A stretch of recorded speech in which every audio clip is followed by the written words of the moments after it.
여러분 안녕하세요.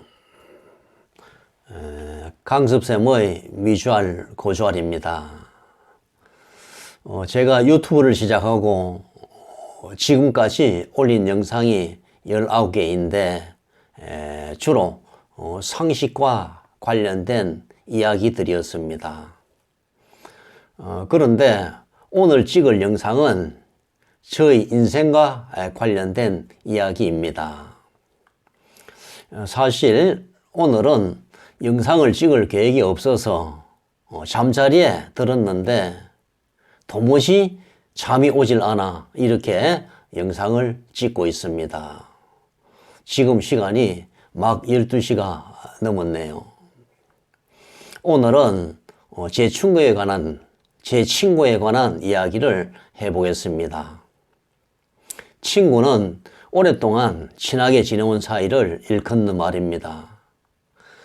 친구는 만나면 반갑고 즐거운 존재이기 때문에 공자도 멀리 있는 친구가 찾아오면은 매우 기쁜 일이라고 했지요. 그런데 현실에서는 친구가 항상 반갑고 즐거운 존재가 아닌 경우가 허다합니다. 누구보다 친하게 지냈던 사이라 믿음 또한 컸기 때문에 오히려 남들보다 더 큰 피해를 줄 수 있는 것이 친구이고, 그런 경우의 배신감은 정말 참아내기 힘들죠. 여러분은 친구라는 영화를 보셨죠? 네가 가라 하와이라는 명대사가 나오는 영화이죠. 차라리 친구가 아닌 남으로 지냈으면 더 좋았을 것을 하는 아쉬움이 드는 영화였죠. 여러분은 주위에 어떤 친구를 두고 있습니까? 저는 친구와 관련하여 쓰라린 기억이 있습니다. 고등학교 동기하고 같은 학교에서 교사로 근무를 하였습니다. 어려움이 있을 때 서로 상의하고 도와주는 둘도 없는 우군이었죠. 그러던 중 이 친구는 부업으로 조그마한 관광 관련 사업을 시작했습니다. 그런데 사업이라는 것이 다 그렇듯이 항상 굴곡이 있는 법이죠.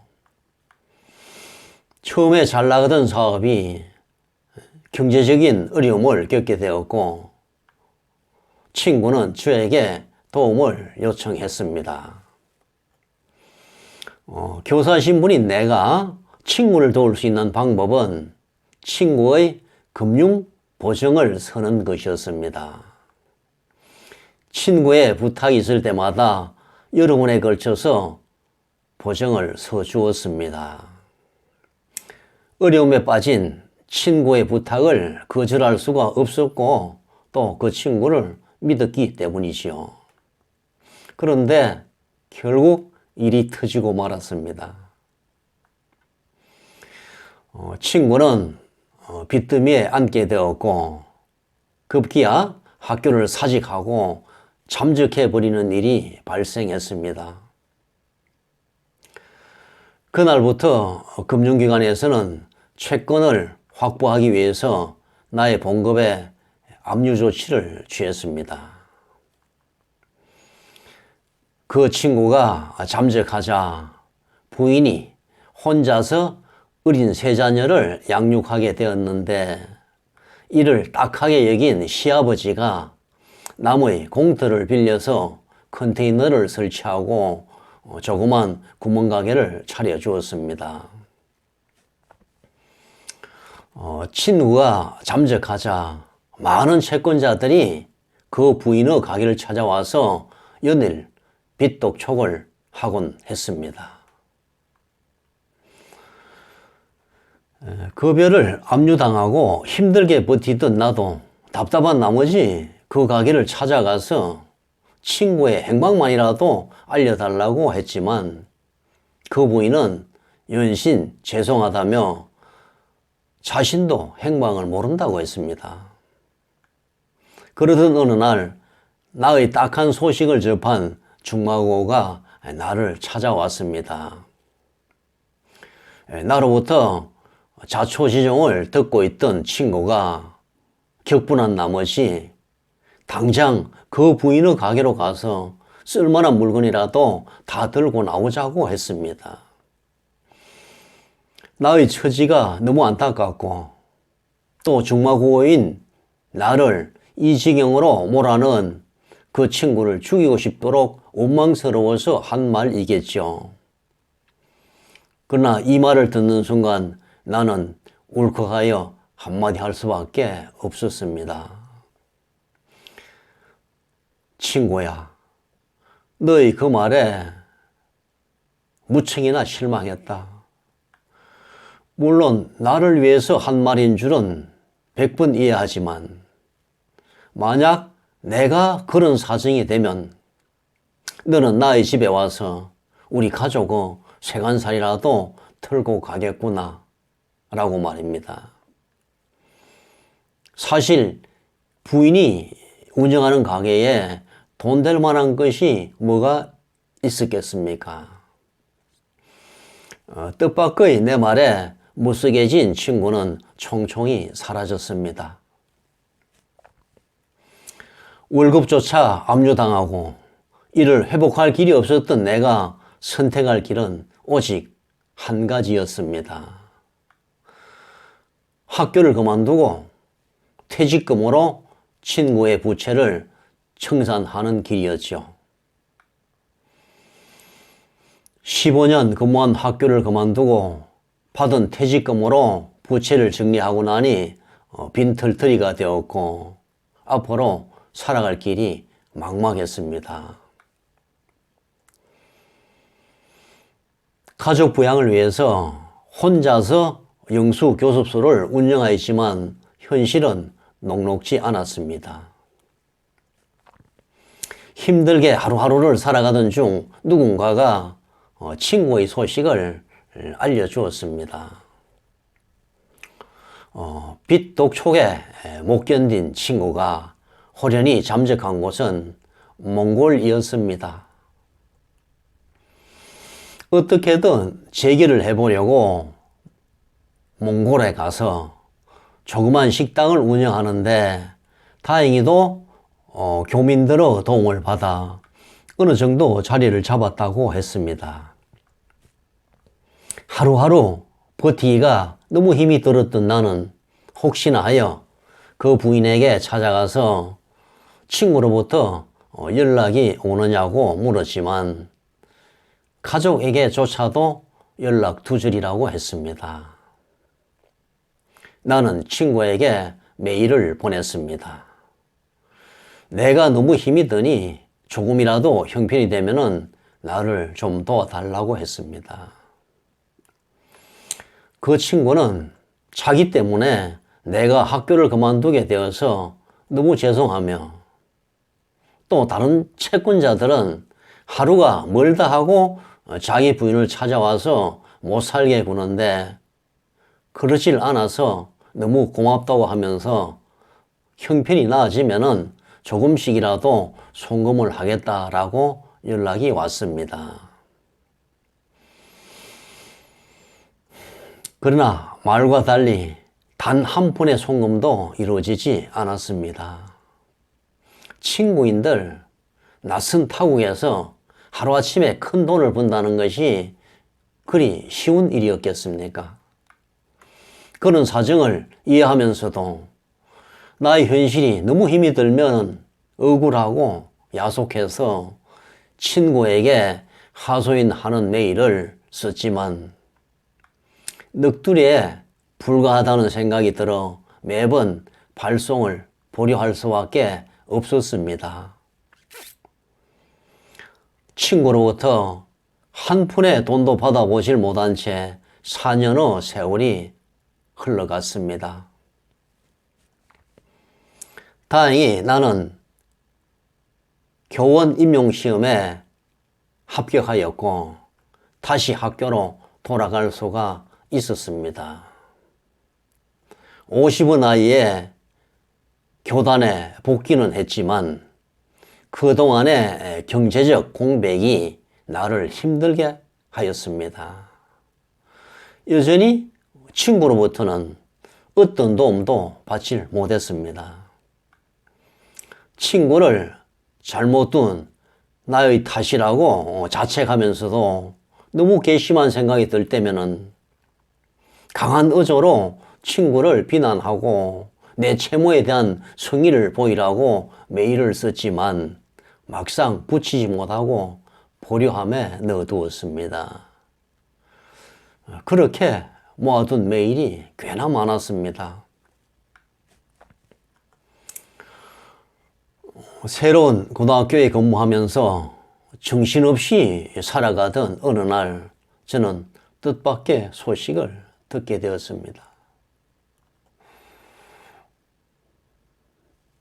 친구가 몽골에서 심장마비로 갑자기 사망을 했는데 국내로 시신이 운구되어 장례를 치른다는 소식을 접하게 되었습니다. 그 소식을 들은 나는 온갖 복잡한 생각에 휩싸였고 결국 장례식에도 갈 수가 없었습니다. 아니, 가지 않았습니다. 얄밉고 원망스러웠습니다. 친구의 장례식이 끝난 지 며칠 되지 않아서 저는 뜻밖의 전화를 받았습니다. 바로 친구의 부인이었습니다.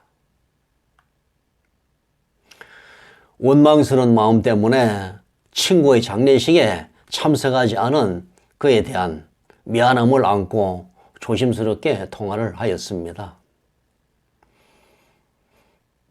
생전에 친구는 기회가 있을 때마다 가족들을 모아놓고 친구인 나의 빚은 꼭 갚아야 한다고 하며 자신이 못 갚으면은 자식들이라도 대신 갚아야 한다고 했다고 말을 했답니다.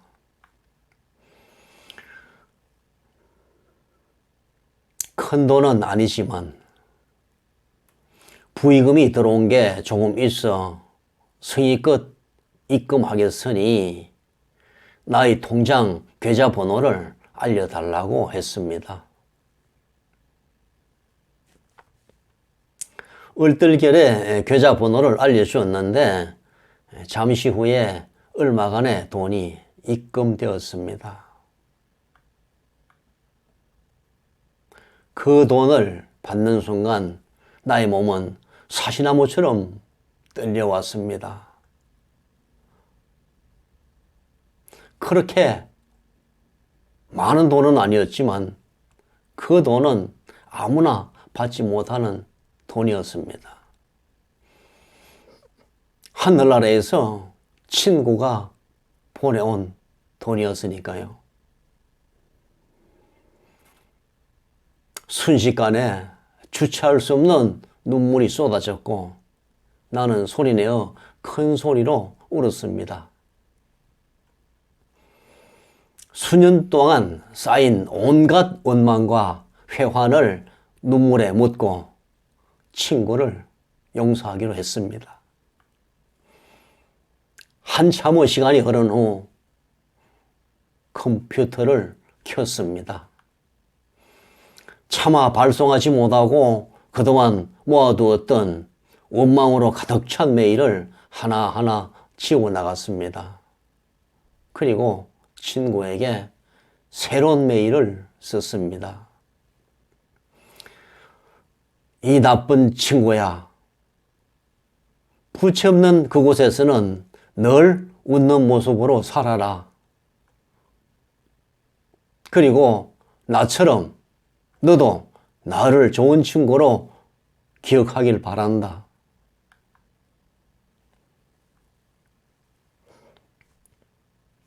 친구가 떠난 지 10년이 넘었지만 친구를 생각하면은 눈물이 납니다.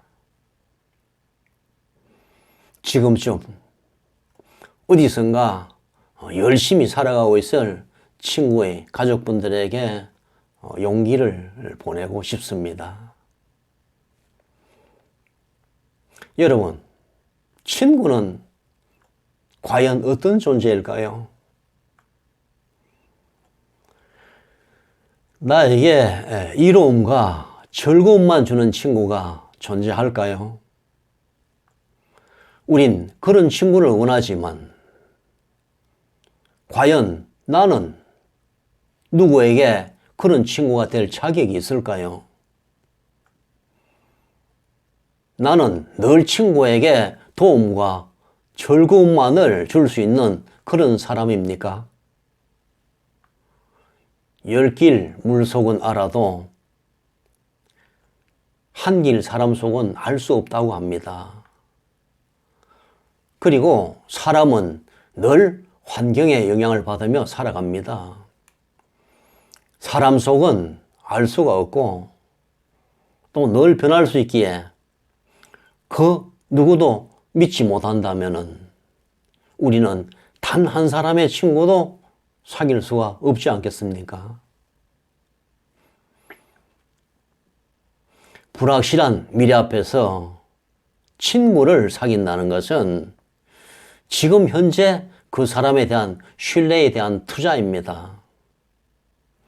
나를 친구로 선택한 상대방도 마찬가지지요. 투자는 성공할 수도 있고 실패할 수도 있습니다. 혹 실패하더라도 그것은 친구의 잘못이 아니라 내가 투자를 잘못했다고 받아들이는 것이 마음이 편하지 않을까요? 오늘은 친구에 대해서 함께 생각해 보는 시간이었습니다. 다음 시간에는 더욱 유익한 주제를 가지고 찾아뵙겠습니다. 지금까지 강습쌤의 미주알 고주알이었습니다.